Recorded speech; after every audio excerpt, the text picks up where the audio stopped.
So thank you. He won't be hiding for long with the numbers that he's seeing right now in terms of him being out on top. And to help break down those results, we bring in Adam Myers, Associate Political Science Professor over at Providence College. Professor Myers, your thoughts as we look at roughly 90% of the vote in from tonight. Gabe Amo on top, Aaron Regenberg in second place. Well, I think we have the makings of an upset here. Going into tonight, I think the conventional wisdom among most of the pundits was that Regenberg was the front runner, that he'd consolidated the left-wing base in Rhode Island's 1st Congressional District, and that the other candidates were splitting the more kind of, for lack of a better way to put it, mainstream vote, and so he was going to sail to victory. And we'll see what the mail-in ballots show, but it certainly looks like that's not what happened. And it looks like Amo's going to come out on top. I mean, is there any way right now, Amo's already up by more than 2,000, is there any way that you think Regenberg could come back at this point?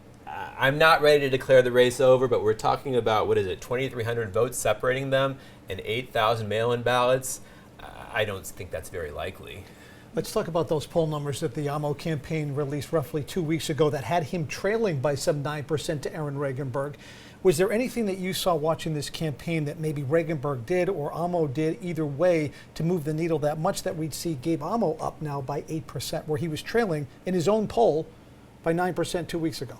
Well, what I think that poll actually did, along with his debate performance in the WPRI debate, was it sort of facilitated the impression among CD1 voters that he was the alternative to Regenberg. A lot of people were searching for an alternative to Regenberg once it became clear that he was the front runner, but there were so many candidates to choose from between Amo and Cano and Matos and on and on and on. And it appears that what happened is that he actually broke out of the pack in these last few weeks of the campaign.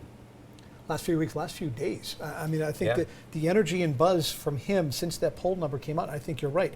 That made people realize, okay, you're not wasting a vote with Gabe Amo. He does have a chance in this because, as I said to him when he was standing here in our Meet the Candidate series, he was the mayor of Nowhereville back in June. No one knew who he was. Right. Then he told this story, got on TV, worked at the highest levels of government, worked for 2 presidents. I mean, we've heard the story so many times. I know I have. And you hear it and people listen to it and they go, oh, and then they see him in debates and they see him in the ads and they put 2 and 2 together and say, yes, I can get comfortable voting for this person. Yeah, that's right. I mean, it's really rather incredible if you think about it. This field of 12, 11 candidates in the Democratic side, it included all of these local elected officials, people who had won statewide office before, people with a whole lot of money, the ability to self-finance. When you stack Amo up against all these people, your initial impression might be, this is a guy who's coming into this race with a lot of disadvantages. But apparently the advantages that he did have, he turned into a winning formula. He really did. And one thing we can say, you're not ready to say that Amo's the winner, but one thing we can say with 100% certainty is Sabina Matos is not going to win. What do you make of the way that she just absolutely fell apart from where she was in June? Obviously, the signature scandal had a huge impact on that, but where she was in June to where she is on September 5th. Yeah, it's really been a spectacular fall for her, and as you said, it's really the signature scandal that did her in. And I think it's pretty clear that she did not handle that scandal well, just sort of going radio silent for close to a week as news of the scandal was dominating the airwaves, not actually speaking to the media until Friday afternoon. That Friday afternoon. I think and a very uncomfortable news conference that we took live here on ABC6, and all of us, Tiffany and I, both looked at each other and goes, wow, she really looks uncomfortable. Yeah. So I think her campaign just could not recover from that. And, it's an open question what her political future is. And, she's got to face the voters again in 2026. For an office that most people don't care about, though. I mean, Correct. The lieutenant governor has about as much political power as I do with this piece of paper. So who cares about lieutenant governor? It's an office that can't do anything legislatively. But you're right. She has a job to do now. Can she turn it around in the time that she has left in office? Right. And a lot can happen over the course of 3 years, obviously. That's true. So I'm not writing her political obituary right now, but this is a heavy hit for her. But it's a catastrophic loss, given the fact that she was seen by many as the clear front runner in a race with a lot of people who had 0 to no name recognition. You thought, well, maybe she's the safest bet because she's an office holder, because she's won for statewide office, plus she has all this backing, plus all the money behind her. You're talking hundreds of thousands of dollars. The overwhelming number of these candidates didn't have anything close to that. Yeah, that's right. I mean, it's hard to remember, but if you think back to May or June, she absolutely did seem like the candidate to beat. Right. The only one who'd won statewide office before. She was racking up all these endorsements from Labor, from Emily's List, all these important organizations. And then the signature scandal just kind of changed everything. Now, you talk to anybody who's ever put their name on a ballot, and it is a grind. It takes a lot out of you, people you care about, people who love you. You're up, you're down. There's a lot that goes into it. I know there are no moral victories, and everybody got into this obviously wanting to win. But if I'm Sandra Cano, I've got to be really pleased with the results that I've gotten tonight. As it's looking right now, she's got third as far as I can tell. And she really has come out of nowhere. Yes, she's a state senator from Pawtucket, but really was the name recognition for her in the district not high. She didn't have a lot of money, and then really came on and really solidified third place. Yeah, I mean, I would say, she's not going to win. We just, Professor, I hate to interrupt your producer. Jack's just telling me the Associated Press is now calling Gabe Amo the winner in the 1st District congressional primary. So there you go. All right, it's over. With 10,125 votes to Aaron Regenberg. That's all it took. To Aaron Regenberg, 7,718 are the latest numbers in right now on the Secretary of State's website. My goodness. So you're going to Congress with 10,000 votes. Now, granted, I know there's a general election in November, and technically Gabe Amo is not the winner of this race in terms of who's going to Congress. But at the very least, as a minimum, even you would have to say you are the overwhelming favorite going into November as the winner of the Democratic primary in CD1. Oh, absolutely.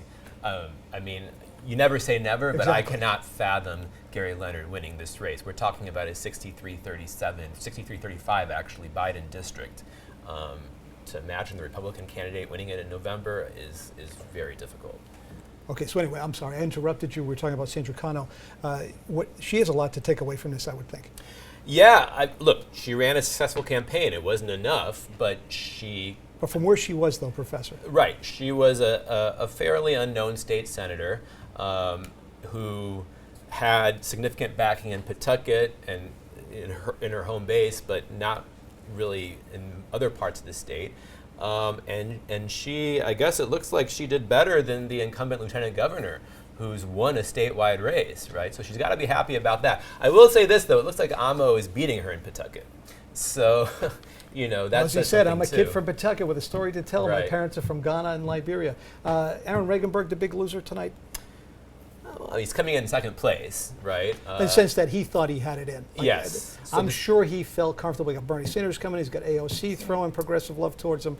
And all of a sudden he's walking away getting beat by roughly 8%.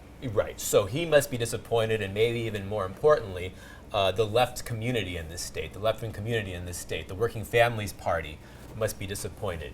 Left-wing activists who supported his campaign from all over the country must be disappointed. They want more left power in Congress, and they were really hoping this district was going to deliver for them, and it didn't. What does it say to you about the voters in CD1? They're not as progressive as people think? Right. I think they're mainstream Democratic voters for the most part. I mean, yes, we have these pockets of progressive energy on the east side, maybe in a few other corners of the state. I'm not sure about CD1, but they're not the majority of the Democratic base. Right. Well, that's for sure. Unless you think the vote got split too many different ways, and that hurt Regenberg. No, because there's not enough progressive. I don't think you can make that argument, because he was the candidate who was clearly aligned with the left wing of the Democratic Party, really the only one, right? And that was his path to victory, right? That everybody else would split the more, for lack of a better way to put it, mainstream base. That didn't happen, right? So I don't know how you can look at these results and make the case that RI1 is a hardcore progressive district. A lot of progressive brand, though. I mean, if you look at them, and I know we're running out of time here in the cut-in, and we can talk about it later, but on the key issues to voters in CD1, they were all pretty much the same. Right. There were nuances. All right, well, there you go. We're staying on long enough, and Gabe Amo is taking the podium. Let's listen in to the winner of the Democratic primary in CD1.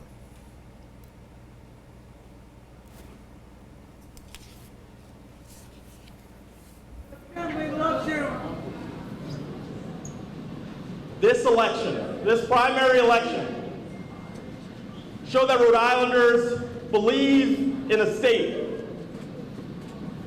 where one of their sons, the son of two West African immigrants from Ghana and Liberia,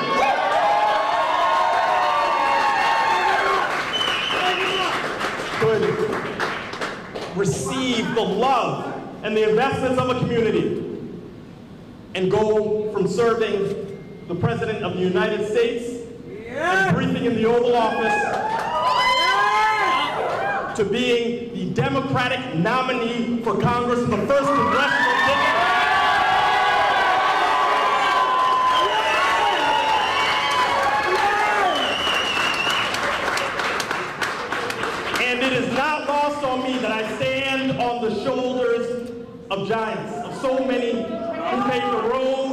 before me, black, brown, women, so many people who have had the opportunity to pave a pathway so I could stand here today. And I want to acknowledge them.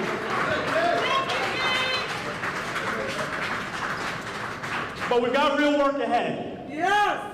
This is just the primary. We've got a general election in November, and I ran for Congress because I believe Rhode Islanders deserve someone who can be effective from day one to address some of the critical needs in this country. Whether it is investing and strengthening Social Security and Medicare, preventing gun violence, addressing the climate crisis, making sure there is true bodily autonomy in this country, and protecting reproductive freedom. So at the end of the day, protecting people throughout our state so that everyone has opportunity. And so I am thankful to all that are here. I am thankful for those who are not in this room, who I am going to spend the next several weeks talking to, encouraging to vote in November, because the work is just beginning, and I'm glad you're part of this ride. Thank you.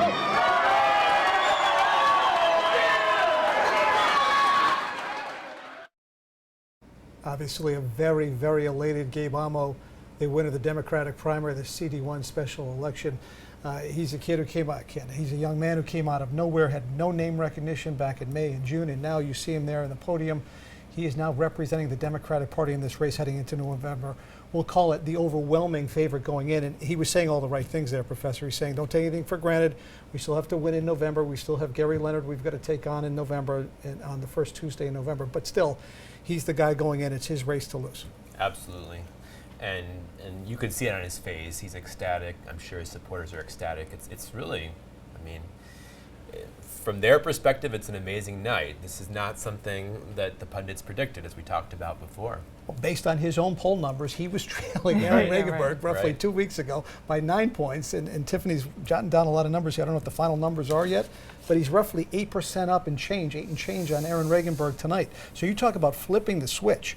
And again, I ask you, what has he done, or Aaron Regenberg not done, or whatever, that could have changed the dynamic that dramatically? It blows my mind away, because his own poll numbers had him down by 9%. The poll errors are not 9% difference. Right. It's like 2 to 3. Yeah.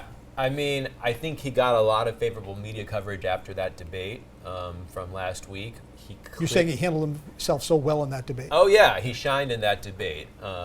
And the other candidates that were competing to be the alternative to Regenberg, Cano, Matos, didn't do quite as well. And I think that moment in the debate where he talked about working for Sheldon Whitehouse, yes. and then Casey said, called him on it. That's right. And then he said, "Well, I actually did." I mean, for a minute, that right. was the thing, though. He helped him on his campaign. But what's interesting is you say that he stood out in that debate on a stage of that many people to make yourself known and stick your head above water, so to speak. It was really hard, given the fact that really, if you were to time it all out, you didn't have much time, probably right. 5 or 6 minutes tops. Right. Yeah. And so I think there were other things too. I think the way the media and its coverage played into this quite a bit as well. I saw more and more coverage of Amo over the past 2 weeks than I had previously. Well, he was putting himself out there. He was putting himself out there with the poll. With the poll, but then he was at a letter opening. He was right. everywhere. He was shaking right. hands, kissing babies, doing everything. And everything with Aaron Regenberg was much more of a controlled environment. It's like, right. we invited him in here for our Meet the Candidate series. He had scheduled a time, then canceled on us twice. Huh. And then every time after, you can meet us at the so-and-so event, or you can meet us, he didn't want to come in here. I think he wanted to control the environment, because I think he was just going to take a victory lap.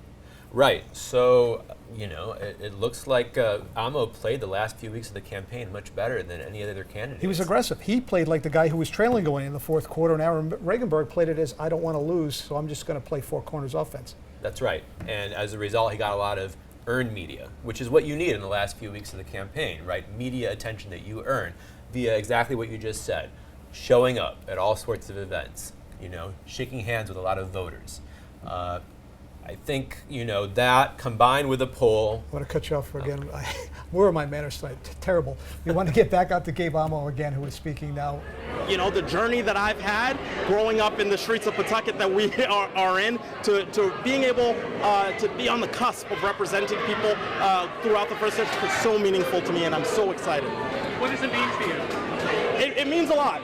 My parents are here. I think about all of their struggles. My mom is a nurse in nursing homes who has struggled to get back to work, in large part because of how intense that work is. My dad, who owns a liquor store in Providence, he is not there right now, and that is something that I know he's probably thinking about, but they are so excited to be here with me because they are the reason I'm able to do this. I'm sorry. I have so many of my siblings here. I have so many friends, people who have seen me through the years, from kindergarten. I have the McCahey family of Pawtucket, all the way to folks who have seen me across the years. So I am so excited to be representing a lot of the people who have made me who I am in this next part of the journey. But we still have November to go.